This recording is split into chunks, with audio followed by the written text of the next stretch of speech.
তো hello guys, তো আজকে আমরা বেরিয়ে পড়েছি বর্ডারের একটা কাজে। তো এইটা হচ্ছে ভারত বাংলাদেশের বর্ডারের তার ঘেরা। তো আমরা যে কাজে যাচ্ছি সেই কাজটা হচ্ছে নতুন তার ঘেরার মাল নামাতে। তো ভিডিও শেষে তোমাদের কাজটা দেখাবো। আর এইদিকে মাটি ভরানো কাজও চলছে। তো তোমাদের বর্ডারের পাশে কার কার বাড়ি আছে অবশ্যই কমেন্টে জানাবে।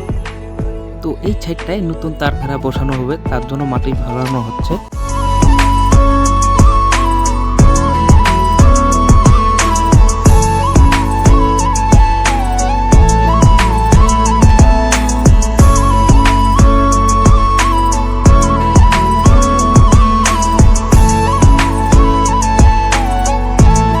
ভিডিওটা কেমন হয়েছে, ভিডিওটা ভালো লাগলে অবশ্যই কমেন্ট করে জানাবে। তো ভিডিওতে এই কাজেরই কথা বলছি। তো এই কাজটায় আমরা আসছি 4 জন। তো এইগুলাই হচ্ছে নতুন তার ঘেরার পাইপ, আর এগুলো হচ্ছে ইঞ্জেল। তো তোমাদের ভিডিওটা কেমন লাগলো অবশ্যই কমেন্ট করে জানাবে।